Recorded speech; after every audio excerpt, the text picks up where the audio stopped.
नमस्कार दोस्तों, कलयुग के चमत्कार संतों की वाणी में आप सबका स्वागत है। दोस्तों, आ रहा है संकट चौथ, गणेश चतुर्थी का व्रत, जिसे कि तिलकुटनी व्रत भी कहा जाता है। संकट चौथ माता का व्रत भी कहा जाता है। संकष्टी चौथ का व्रत भी कहा जाता है। अलग अलग जगह पर अलग अलग नामों से इसे पुकारा जाता है। ये व्रत इस बार 29 जनवरी को दिन सोमवार को 2024 में रखा जाएगा। ये व्रत माघ कृष्ण पक्ष चौथ को किया जाता है। इसी दिन विद्या बुद्धि वारिधि गणेश तथा चंद्रमा की पूजा करनी चाहिए। दिन भर व्रत रहने के बाद शाम को चंद्र दर्शन होने पर ही दूध का अर्घ्य या जल का अर्घ्य देकर चंद्रमा की विधिवत पूजा करने के बाद ही ये व्रत खोला जाता है। गौरी गणेश की स्थापना कर उनका पूजन तथा वर्ष पर उन्हें घर पे रखा जाता है। कई जगह पर ऐसा मान्यता है कि इनको घर पर इसी दिन लाया जाता है और इनकी पूजा की जाती है। इनकी नैवेद्य सामग्री तिल, ईख, अमरूद, गुड़ तथा घी से इन्हें भोग लगाया जाता है और माताएं पुत्र तथा पति की सुख समृद्धि के लिए ये व्रत निर्जला या निराहार रखती हैं और रात को ही चंद्र दर्शन के बाद ही व्रत को खोलती हैं।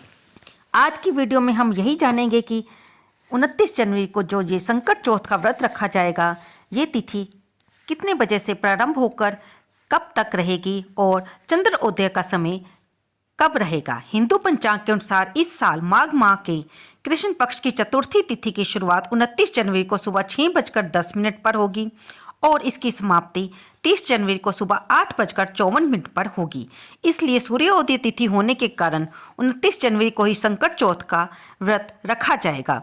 इसमें चंद्रोदय का समय रात को 29 जनवरी 9:10 पर होगा, लेकिन अलग अलग शहरों में चांद निकलने के समय में थोड़ा सा अंतर हो सकता है। धार्मिक मान्यता है कि इस दिन गणपति बप्पा की विधिवत पूजा करने से सभी संकटों से मुक्ति मिलती है और साधक की सभी मनोकामनाएं पूरी होती हैं। आज की इस वीडियो में हम इसकी कथा के बारे में जानेंगे, इसका व्रत का धार्मिक महत्व जानेंगे। संकट चौथ को संकष्टी चतुर्थी, वक्रतुंडी चतुर्थी तथा तिलकुटा चौथ समेत कई नामों से जाना जाता है। इस दिन संतान के सुखी जीवन और लंबी आयु के लिए माताएं व्रत रखती हैं और शाम को गणेश जी का पूजन करती हैं। इसके बाद चंद्रदेव को जल अर्घ्य देने के बाद ही प्रसाद ग्रहण करती है। इस व्रत को करने से अच्छा स्वास्थ्य, बुद्धि और सुख समृद्धि की प्राप्ति होती है। धार्मिक मान्यताओं के अनुसार गणेश जी ने इसी दिन अपने भगवान शंकर और मां पार्वती की परिक्रमा करके अपनी बुद्धि और विवेक का परिचय दिया था। आज हम उसी कथा को सुनेंगे। एक बार विपदाग्रस्त देवता लोग भगवान शंकर के पास गए। उस समय भगवान शिव के सन्मुख स्वामी कार्तिकेय तथा गणेश जी विराजमान थे। देवताओं ने भगवान शिव से प्रार्थना की कि असुरों को मारकर उन्हें उनका राज्य वापस लौटाया जाए और इसके लिए उन्हें एक सेनापति की जरूरत है, जिसका निर्णय भगवान शिव ही करेंगे। तब भगवान शिव ने अपने दोनों बालकों से पूछा कि तुम में से ऐसा कौन सा वीर है जो देवताओं का कष्ट निवारण करे। तब कार्तिकेय जी ने अपने को देवताओं का सेनापति प्रमाणित करने के लिए देव रक्षा योग्य तथा सर्वोत्तम देव पद मिलने का अधिकारी सिद्ध किया। इस बात पर शिवजी ने गणेश जी की इच्छा जाननी चाहिए। तब गणेश जी ने विनम्र भाव से कहा कि पिताजी, आपकी आज्ञा हो तो मैं बिना सेनापति बने ही सब संकट दूर कर सकता हूँ। मुझे बड़ा देवता बनाए या ना बनाए, इसकी मुझे कोई लालसा नहीं है। ये सुनकर हंसते हुए शिवजी ने दोनों लड़कों को पृथ्वी की परिक्रमा करने को कहा। ये सुनकर भगवान शिव ने सभी देवताओं के साथ दोनों लड़कों को पृथ्वी की परिक्रमा करने को कहा और ये शर्त रखी कि जो सबसे पहले पूरी पृथ्वी परिक्रमा करके आ जाएगा वही वीर तथा सर्वश्रेष्ठ देवता घोषित किया जाएगा। ये सुनते ही कार्तिकेय जी बड़े गर्व से अपने वाहन मोर पर सवार होकर पृथ्वी की परिक्रमा करने चल दिए। बाकी सभी देवता भी अपना अपना वाहन लेकर चल दिए। गणपति जी सोचने लगे कि चूहे के बल पर पूरी पृथ्वी का चक्कर लगाना तो बहुत कठिन है। इसलिए उन्होंने एक युक्ति सोची। वह मूसे पर बैठकर अपने माता पिता की 7 बार परिक्रमा करके वहीं पर बैठ गए। रास्ते में कार्तिकेय जी को पूरे पृथ्वी मंडल में उनके आगे चूहे का पद दिखाई दिया। जब वे वापस आए, सभी देवता वापस आ गए तो भगवान शंकर ने देखा कि कार्तिकेय जी उनमें से सबसे पहले वापस पहुंचे हैं। अब निर्णय लेने की बारी थी। कार्तिकेय जी गणेश जी पर कीचड़ उछालने लगे।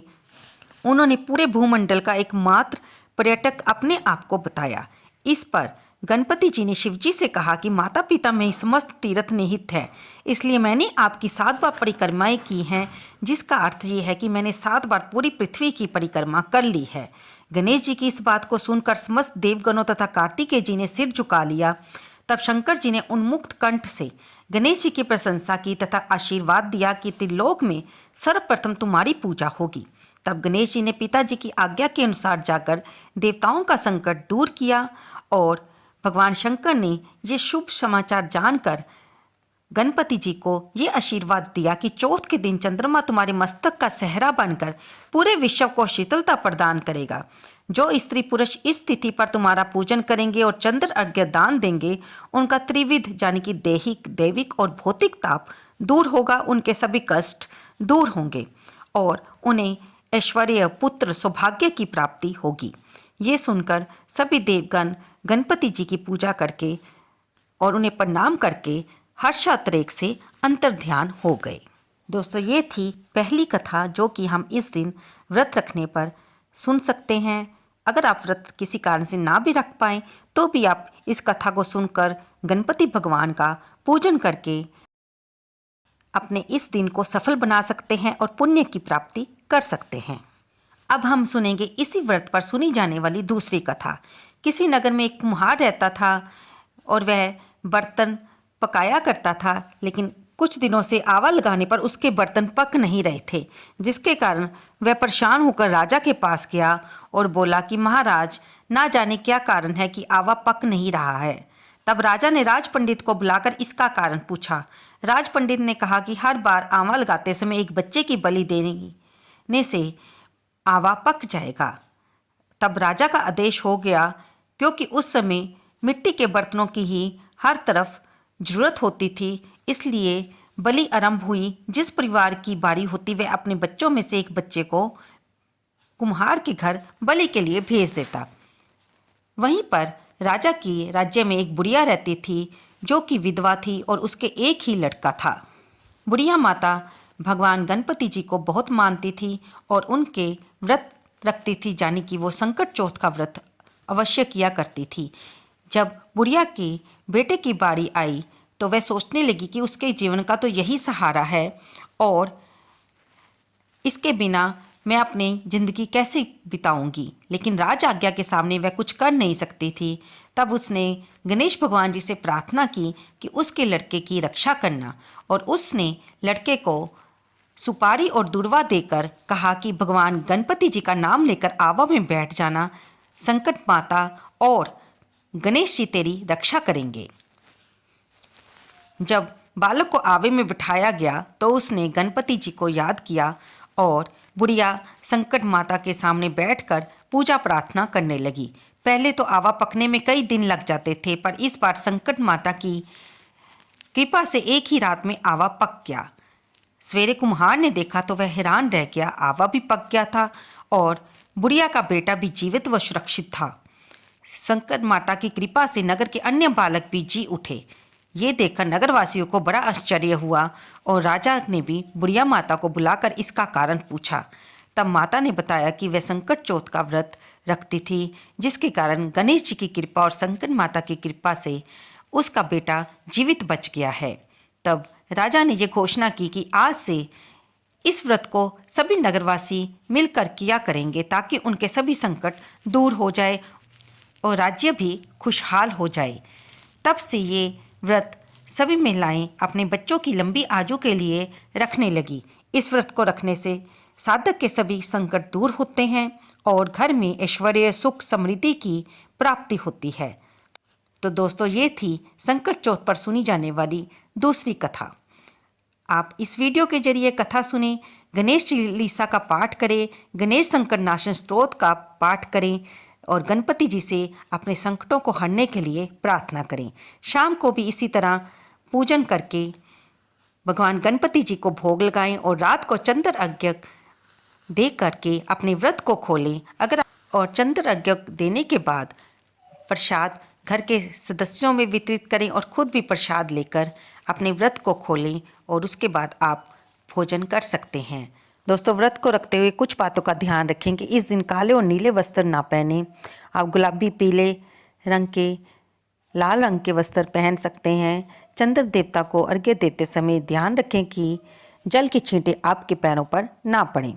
और अगर आप सुबह सरगी खाने का विधान आपके घर में है तो आप सरगी खा सकते हैं। आप सुबह दूध, चाय या फिर थोड़े से फल खाकर अपने व्रत को शुरू कर सकते हैं।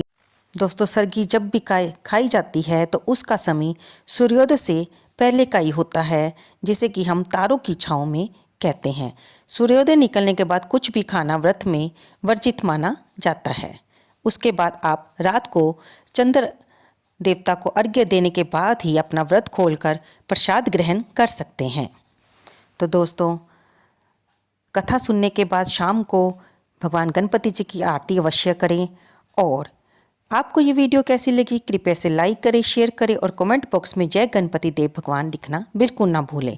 हमारी दूसरी वीडियो में हमने गणेश संकटनाशन स्तोत्र और गणेश चालीसा का पाठ भी कथा के साथ किया है, उसे भी आप अवश्य सुनें, जिसका लिंक डिस्क्रिप्शन बॉक्स में दिया गया है। धन्यवाद दोस्तों।